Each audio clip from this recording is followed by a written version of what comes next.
Ladies and gentlemen, my special guest today is Jerry Corsi. Many of you have heard him on radio talk shows recently. You have read his articles in prominent magazines and websites, and I'm privileged to have him on my program today. You do not want to miss this interview. First, by way of introduction, Mr. Corsi received a Ph.D. from Harvard University in political science in 1972 and has written many books and articles, including co-authoring with John O'Neill the #1 New York Times bestseller, Unfit for Command: Swift Boat Veterans Speak Out Against John Kerry. Dr. Corsi's most recent books include Black Gold Stranglehold, The Myth of Scarcity and the Politics of Oil, which he co-authored with WorldNet Daily columnist Craig R. Smith, and Atomic Iran, How the Terrorist Regime Bought the Bomb and American Politicians. Dr. Corsi, it's great to have you on my program today. Thank you for spending these 25 minutes with me today. Well, Chuck, it's an honor to be with you. Thank you. All right, I came across your writings in Human Events and in WorldNet Daily, and I found your statements and your research absolutely fascinating. I want to start with your most recent article, at least the most recent one that I have read, and that is dated June the 19th. It appeared in the Human Events Online. North American Union would trump U.S. Supreme Court. Let me just read, folks, by way of introduction, the first sentence of this article. The Bush administration is pushing to create a North American Union out of the work ongoing in the Department of Commerce under the Security and Prosperity Partnership of North America, SPP, in the NAFTA office headed by Jerry Word. Now, would you elaborate on what you mean by the statement that the Bush administration is pushing to create a North American Union? Right, Chuck. Well, this started really with the meeting in Waco, Texas in March 2005. President Bush met with Vicente Fox, President of Mexico, and with Canada's then Prime Minister Paul Martin. They had a meeting at Baylor University. I've referenced that in my articles. You would put pictures to the White House website where you can see the pictures of them sitting around in the library at Baylor University. They came out of that meeting and they signed as a joint declaration the Security and Prosperity Partnership of North America.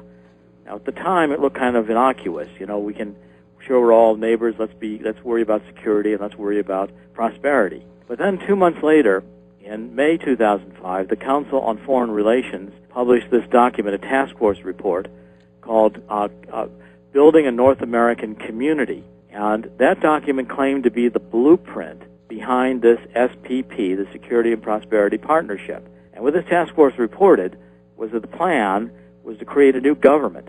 The North American Union, very much like the European Union, is a government. In other words, NAFTA was going to transform into the Security and Prosperity Partnership, which we are in now, and it was going to become the North American Union. Now, even that, to me, I said, okay, well, that's the Council on Foreign Relations. Then all of a sudden, this Department of Commerce website kicks up. It's called spp.gov. And if you take a look at it, you're going to see how serious this is, because on that site on the left there, where it says Report to Leaders, if you click on that, you're going to see the June 2005 report. And they've been making reports they're going to plan to every 6 months after that. There's some 20 working groups in our Department of Government, headquartered, housed in the Department of Commerce. But these working groups include all the agencies of the government. And if you scroll down, you're going to see the working groups include e-commerce, they include aviation, they include border security, they include textiles, they include all kinds of trade areas, including steel, including energy, including just about you name it. There's a working group that is redefining our laws to become trilateral, and they're forming memorandums of understanding and trilateral agreements that are fundamentally knitting together the United States, Canada, and Mexico into one structure. And this is the plan to create the North American Union. They've announced they're going to do it in 2010, and there's even going to become a new currency. It's going to be the Amero, the A-M-E-R-O. And Chuck, instead of having a U.S. passport in your wallet, you're going to have a North American Union passport, and so is every Mexican and every Canadian. Well, this, what you're saying, to me, sounds like we are erasing the borders between the three countries. That's the plan. The core issue that President Bush has agreed to, Chuck, is to erase the border with Mexico and to erase the border with Canada. I got into this because I've been writing, just finished, with Jim Gilchrist, the founder of the Minutemen. We have a new book. It's called Minutemen, The Battle to Secure America's Borders. You can see it on Amazon. It's in pre-orders, and it'll be out in July. And we could not answer the question why President Bush would not secure our borders. He's refused. Then we come across this SPP, the Security and Prosperity Partnership Agreement, and what's made clear is that President Bush has already agreed to erase the border. That's why it's not going to be secured. It's going to be erased. And every Mexican is going to be able, if they want to, like Vicente Fox said when he was last here, they're going to be North American Union citizens. So, of course, if another 30 million want to live in the United States, they'll be entitled to and receive all of our benefits just as they do now, including welfare and having their children educated and using the hospitals, whatever. And President Bush has agreed to it. If you just take a look at the sites that I'm linking to in these articles I'm writing on Human Events Online and WorldNetDaily.com, you're going to see how active the government is at work at this. Well, now you mentioned SPP.gov is a critical website. Right. Now you mentioned a minute ago, you said that we are in the SPP now. Yes.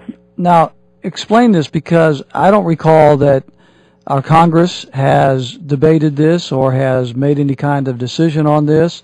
I haven't heard that there's been any legislative deliberation on any of this. How can the United States be part of a trilateral regional government when our legislative bodies have not even acted upon it? Well, that's a very good question. And what I'm saying is that once this agreement was signed in Waco, Texas, which amounts legally to nothing more than a press release, our government has acted to create these SPP offices, Security and Prosperity Partnership. And the declaration is that we are in the Security and Prosperity Partnership. We're already forming this SPP structure with Mexico and Canada. If you look at spp.gov, you can click, they'll give you links. You can see an spp.gov website in Canada, the Canadian government. You can see one in the Mexican government. And there's a bunch more. There's also export.gov. It's got the SPP graphics behind it, and it's another whole office devoted to international trade that's part of this new SPP, Security and Prosperity Partnership structure that we are currently in, even though our Congress knows nothing about it. So this is being done by executive fiat. That's right. It's almost as if President Bush has decided to stage a coup through the executive branch to basically create a new government that supersedes the United States of America and not tell anybody about it and not bring it forward to Congress, not to give it to any speeches. I've said, Chuck, it makes me remember these old movies like 7 Days in May, if you remember when Kennedy was president. Yes. This is like takeovers from within the government, and the American people don't know anything about it. Are there any congressmen, do you know of, that are remotely aware of this? Yes. Congressman Tancredo has gotten extremely upset about this and is calling for an investigation. And I'm now starting to get calls from the congressional committees who are following my research. Yesterday, we filed a Freedom of Information Act request, I did, with spp.gov, the Department of Commerce, and they've acknowledged that they've gotten it. Because I called up Jerry Word, who heads that section in Commerce. She heads up the spp.gov office, which is part of the Office of NAFTA within the Department of Commerce. And I asked her where the names were published of the people who were on these committees. And she said they weren't published. And I said, well, she said they didn't want to be having these people bothered by a lot of calls. I said, well, it's their job to be bothered. They're government officials. And secondly, I said, where are these memorandum of understanding and working agreements that you describe the working groups are producing with Mexico and Canada? Well, they, too, have never been published. So my Freedom of Information Act request, which is in WorldNetDaily.com today, it's described how we filed that. Now they're going to have to come forward with the information of what is their work products, who's on these committees, and what are they doing. Well, if this new entity has taken shape to the degree that you're describing it, there must be leadership already established. Do you have the names of who the leaders are from the United States relative to this new SPP? Well, you can take a look at the names who are on that task force from the Council on Foreign Relations. Clearly one of the leaders, the intellectual leader of the whole movement, and vice chairman of that committee, that task force for the Council on Foreign Relations, is Robert Pastor.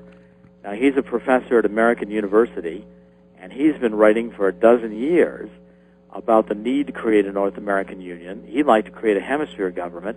I think Robert Pastor would like to have a one-world government. Right. And in his writings, he constantly talks about the United States as if we were arrogant and overpowering and need to be put in our place. He wants the North American Union to have a strong court, to have a strong parliament, and a strong executive, so the United States will not dictate to this North American Union when it forms. We're going to be dictated by Canada and Mexico, evidently.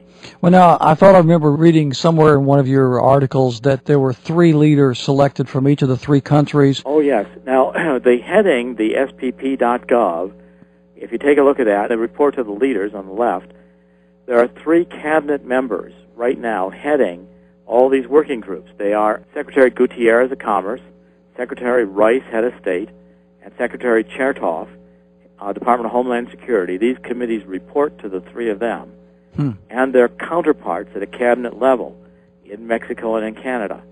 So this is a cabinet-level operation going on in spp.gov, creating all the regulations for North American Union. You know, Jerry, one of the things I find fascinating about all this is the claim and the reputation of President Bush as a conservative and even as a Christian. And myself being a Christian pastor, and you know, I've read what so many people have said about President Bush, and I hear their defense of him as a conservative and as a Christian and so forth. And yet, what you're describing here is one of the most radical, dare I use the word liberal, concepts. To imagine any president having the audacity to, on his own authority, with no input from our Congress of any sort, to push forward with a trilateral regional government, committing the 3 nations to a collectivism, is you know, it's almost indescribable. How do you in your own research compute all of this? I mean, you wrote the bestseller about John Kerry. We went through all of that, you know, election process of the liberal versus the conservative, etc. And now here we are with the supposed conservative president, a supposed Christian president, apparently leading our country into a merger with a North American Union. How does that compute with you? Well, I don't see any strong evidence that President Bush is truly a conservative. I mean, I've been saying this is the Harriet Miers presidency ever since he nominated Harriet Miers to the court. And I got into that one, as you'll recall, Chuck, and I showed that Harriet Miers was his cover-up lawyer within the Texas Lottery Commission scandals that ultimately led to Ben Barnes and the lie that George Bush has been telling for a long time about his National Guard service, or the Air Force service, and the Air National Guard in Texas. And I put that all out there, and Harriet Miers withdrew her nomination. I was all over Dubai ports, and I think I'll work here to the explanation that I believe is true. Dubai ports gives about $300 million a year to invest with the Carlyle Group. Carlyle Group, and I've been writing about this in WorldNet Daily as well. Carlyle Group is very connected to the Bush family. It's a Pennsylvania Avenue in Washington. It's one of the largest private investment capital groups in the United States. Now, that group has paid Bush's father as a consultant, and they just put a group together in Mexico to invest in Carlyle Group in Mexico, which of course also probably will use some of that Dubai money, who knows. And that group in Mexico for Carlyle is going to be headed by Mark McClarty. Well, Mark McClarty is Kissinger Associates, and he was also Bill Clinton's chief of staff. Now, if you follow the money here, which is what I've been doing, Bill Clinton's also been paid lots of money by Dubai. He's gotten speaking engagements over $300,000 worth in the last year or two from Dubai. Dubai has invested in Bill Clinton's library. Dubai has also put money into Neil Bush. You know, he's the renegade Bush brother who broke Silverado Bank in Colorado. Now he's got a new computer company for schools, and the 2 states he's operating in primarily are Florida, where Jeb Bush is governor, and Texas, where the Bushes had their primary connections, and one of his chief financial backers for Neil Bush is Dubai. So there's an awful lot of money connections here. And as far as I can tell, both Bush and Clinton, in fact, both Bushes, have been on this NAFTA, international, regional government, world government idea for some time. You know, they just never had the courage to come forward and tell the American people explicitly that's what they're doing. Yeah. You know, Jerry, as a Christian pastor, I'm very much aware of what the Scripture teaches in this regard, and I would like to think that the people of this audience have been taught by their pastors and by their churches as to what is the spiritual ramification and so forth. Certainly, they must have some kind of a background in these kind of doctrines. From that perspective, you know, those of us who are studied in the Scriptures know that any attempt to merge nations into global government, whether it's regional or more than that, is satanic in nature. It's unbiblical and it's unchristian. No true believer would want to be a part of an effort such as this. How do you find those who are among the conservative Christian, the so-called religious right, how do they respond to this evidence and to this information as you bring it forth? Well, I think, Chuck, that's why there's getting to be an uproar about this, why there's a firestorm going to go on about this on talk radio and the internet right now, and it'll get over to the mainstream media pretty soon. The United States of America was founded as a unique country. It's what Abraham Lincoln said. It's a unique experiment to declare that human beings have inalienable rights, which are granted by God, and to form a government of self-governance where the people, the middle class, are made to be the rulers. What these world governments believe, and why they so hate the United States, is that, you know, the World Trade Organization, the United Nations, they say all our human rights are declared by man. Mm-hmm. Right. And as such, they can be revised or taken away. And secondly, whenever you look at the UN and all these other organizations, they don't it's not of the people, by the people, and for the people. It's of the elite, by the elite, and for the elite. And if you're not one of the elite, too bad. The problem with both the Bushes and the Clintons, and I've been very critical of both families of this for a long time, is that, you know, I guess it changes a person's mind when you're looking at the $1 million coming to you. Yeah. Neither one of these families, except for their politics and their roots in politics, had any independent sources of wealth, and evidently it was important to both families to have it. And if you get that kind of desire in your mind, there's plenty of international capital groups around the world. How much money, Chuck, do you think is going to be made changing the United States of America into the North American Union? Yeah. How much money is going to be made breaking our unions? I mean, that's what this Trans-America Highway, I've been writing about this NAFTA. Yeah, what is that? All about. Yeah, tell us about that real quickly. Well, you got to go to NASCOcorridor.com. That's NASCO corridor, like Nancy, Alpha, Sam, Charlie, Oscar, corridor, all one word, .com. And you're going to see the plan to take I-35 and next to it, parallel to it, to build a new NAFTA superhighway that's 4 football fields wide. It's going to be 1,200 feet across. It's going to have 5 lanes in each direction for passenger and trucks. It's going to have train lines. It's going to have pipelines for energy and oil. It's going to go right through the heart of the United States. And the Trans-Texas Corridor part of it's ready to be started next year. The contracts have already been given out on it. There, go look at the Trans-Texas Corridor site. It's called KeepTexasMoving.com, KeepTexasMoving.com. And when you read these plans, what they're going to do and start next year is the plan is to open up Laredo Cardenas, which is a port in the Baja in Mexico. So you don't have to bring these goods in anymore through Los Angeles and Long Beach. Because when you bring them in on the West Coast, these cheap goods from China, you know, they're going to end up in Walmart, that are put into container ships, 4,000 or more containers on a ship.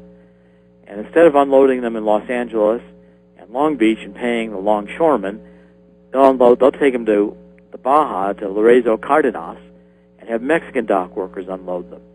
Then they're going to put those goods on Mexican trucks. They're going to put them on Mexican trains.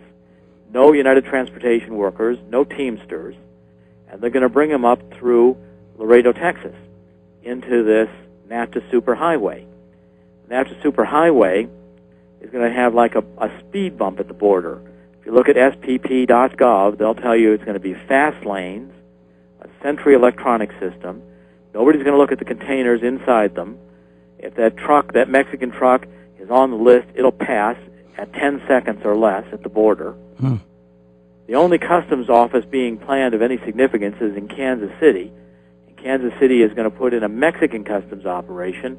So when those trucks come back to Mexico, loaded with scrap metal or whatever they're going to take back to China to build more cheap goods, they can pass through Mexican customs in Kansas City and not be bothered at the border going back into Mexico. Incredible. This explains, doesn't it, then, why the president is ignoring opinion polls and an outrage from his own party to go ahead and promote this amnesty program. Well, President Bush has agreed to erase the border with Mexico. Right. He's agreed it in a variety of ways. One, take a look at spp.gov. Everybody's going to get a North American border pass, including in Mexico, and a biometrics card.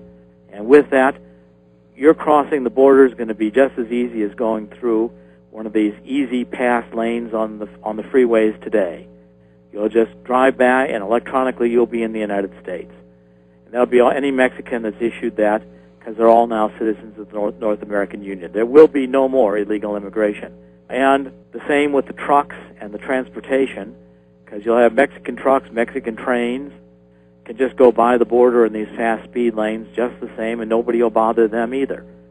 The whole idea is to erase the border. The only borders we're going to protect, according to the Security and Prosperity Partnership, and it says this explicitly, both on the spp.gov website and in the Council on Foreign Relations report, that task force report, the Building a North American Community. The only border we're going to protect is the border around North America, around Canada, around the United States, and around Mexico. Right. But between them, the borders are going to be erased. No more border with Mexico or Canada of any significance. So the passport you're speaking of, it really is more of a national ID card for the three countries now merged into one. You'll bet you it'll become the super real ID. It'll become a North American Union real ID, biometrically engineered. You hear the president talking about this too. Well, it's right there in the spp.gov documents, and that's going to be issued to every Mexican as well as every Canadian. With a common currency, the Amero. The Amero. They're going to have one common currency. They're going to be first citizens of North America, and second, citizens of the United States, citizens of Canada, and citizens of Mexico. It won't matter what our legislature says or does, and what about our Supreme Court? Will they have any, or any of our court systems, will they have any influence on any of this? It'll just be like Europe. Our Supreme Court will have to implement decisions of the North American Union Court.